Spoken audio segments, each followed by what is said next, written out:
The biggest problem in the world today is not war. It is not disease, cancer, AIDS, and so on. It is not children starving in Africa or in some other parts of the world. It is not poverty, and it is not crime. The biggest problem in the world today is that people do not know who they are, and consequently, they got their priorities all mixed up. You ask the average person, who are you? And they will look in the mirror and they will say, this is me. And they are wrong. When you look in the mirror, you do not see yourself, quote unquote, you see your body. And your body is simply a garment that you are wearing for 50 or 100 years. Then you shed it. You know, it's a matter of common sense. There is a difference between a living body and a dead body. The living body is full of vitality and spark, and when it dies, the spark is gone and becomes stiff, just like a piece of wood. And we know that something is gone, the person is gone. So we can easily agree that a person consists of a body and a soul, and the soul is the real person. And this is where the people fail to recognize who they are.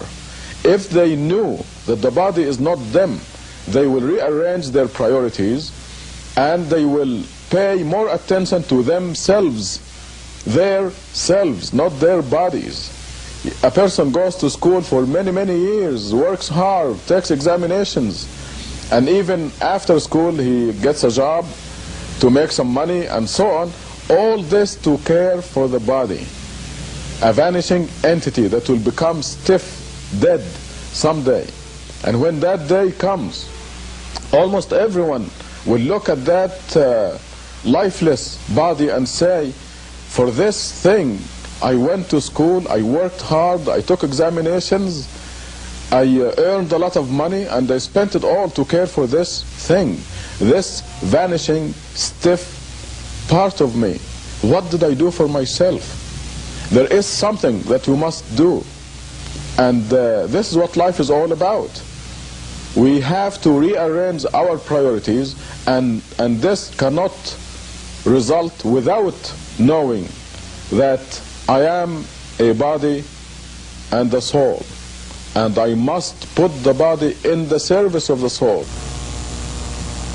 To drive the point home, just take an average person and ask him or her, what did you feed yourself today? What did you feed your soul today?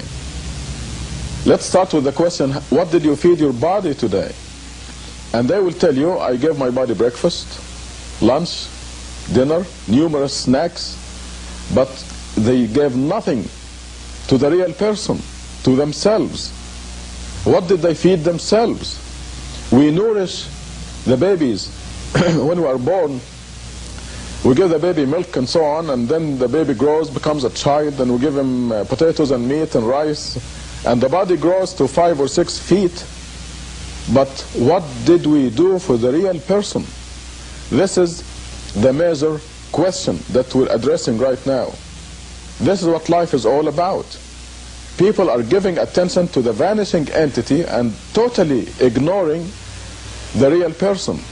there is such a thing as food for the soul, nourishment for the real person.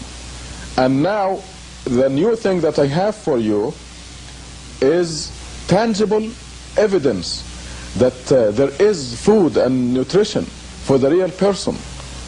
And the strange thing that is not known yet, is not commonly known anyway, is that just as the body grows, the real person or the soul grows in leaps and bounds. Maybe the body goes to 5 or 6 feet, but the soul or the real person grows to immense sizes. I don't want to confuse you right now, but the size of the soul can be as big as the city of Tucson. I'm not exaggerating. We now have tangible evidence that the soul can grow from a very small size, like a cat, to a huge size. And this makes it even more important to nourish and feed the real person. Now, what is the food for the soul? This tangible evidence that we just obtained tells us, the evidence, by the way, comes from the Creator, from God Himself. And He tells us that we must make contact with God every day to cause this nutrition and nourishment of the soul. Because the soul is literally a piece of God.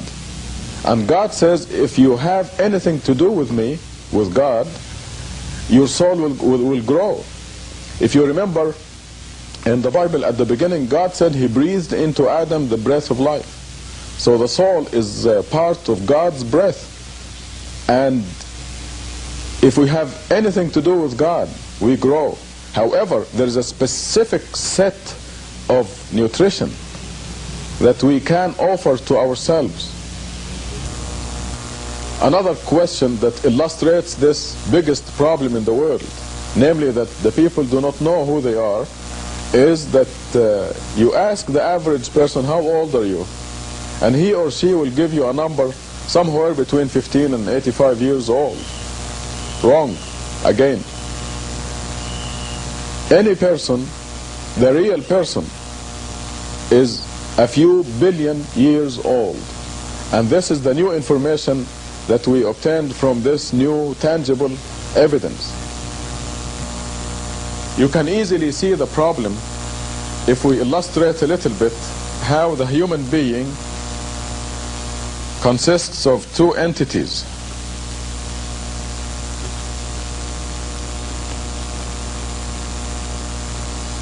One entity is the body. Let us represent it by this dot right here. And the eternal person. And this is an infinite entity. It will never die. It just goes on forever and ever. So here we have a body that lasts a period of time somewhere between 50 and 100 years. We know that we all exist. We are all under death sentence. And this period, when you divide any number by infinity, it equals 0. If you live 1,000 years, you divide this by infinity, and it equals 0. This is just plain mathematics. So the body that is going to live for a 0, for all practical purposes, 0 period of time, is taking all our attention. We spend 24 hours a day taking care of this insignificant entity, the vanishing entity. And the question is, how much are we doing for this eternal entity, the real me? What am I doing for it? Now that we agree that we must rearrange our priorities and give more attention to the real person, the soul, instead of wasting all our life taking care of the vanishing entity, now what specifically are we supposed to do?